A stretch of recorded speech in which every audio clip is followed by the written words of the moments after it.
नमस्कार मित्रों, मैं सौरभ सिंह रुद्र यूट्यूब चैनल में आपका स्वागत करता हूं। दोस्तों, आज हमारे प्रधानमंत्री मोदी जी पोलैंड के रास्ते बाई ट्रेन 10 घंटे की यात्रा करके यूक्रेन के राजधानी कीव में उतरे और वहां पर स्वागत के लिए प्रेसिडेंट जेलेंस्की के साथ विजिट और मीटिंग की। और मैं आपको बताऊंगा कि वह कौन सी भारत की कौन सी मजबूरी है और वह कौन सी कूटनीति इतनी शातिर दिमाग से भारत खेला है कि जिसके साथ रसिया इतना परम मित्र है, उसके साथ दोस्ती निभाते हुए वहीं उनके जो यूक्रेनियन है दुश्मन के साथ भी दोस्ती निभाई। और कौन भारत की वह कौन सी मजबूरी थी जो प्रधानमंत्री को जाना ही पड़ा वहां पर यूक्रेन में, वह मैं बताऊंगा। आप बड़े आश्चर्य होंगे। और साथ में यह भी बताऊंगा दोस्तों कि रसिया अपनी दोस्ती को निभाते हुए जब तक प्रधानमंत्री मोदी वहां पर है वहां पर एक भी गोला बारूद और बंदूक की गोलियां सुनाई तक नहीं दी, अपनी अपनी मित्रता को बरकरार बनाते हुए दिखाए। और साथ में यह बताऊंगा दोस्तों कि क्या पुतिन ने ही प्रधानमंत्री को बताया था कि यूक्रेन जाने की सलाह दी थी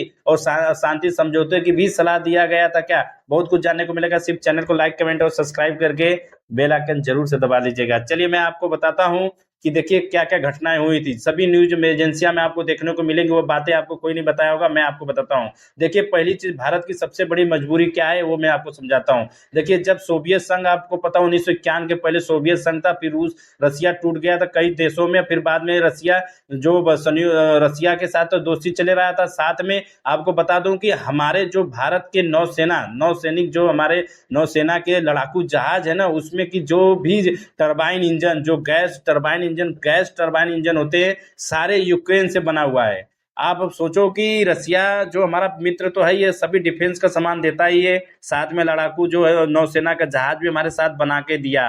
लेकिन मैं आपको बता दूं कि उसका मेन पॉइंट होता है यूक्रेनियन इंजन। जो भारत का यूक्रेनियन इंजन जो यूक्रेन से दिया जाता है, तो अभी उसमें भारत सरकार 2016 के बाद से जब रसिया के साथ एक समझौता किया था कि जो नौसेना को 4 जहाज बना के देने के लिए, कौन सा, जो नौसेना का 4 जहाज जो हर तरह से मिसाइल को लॉन्च किया जा सके और उसमें उसकी ताकत को बढ़ाने के लिए रसिया ने इस पर समझौता किया था।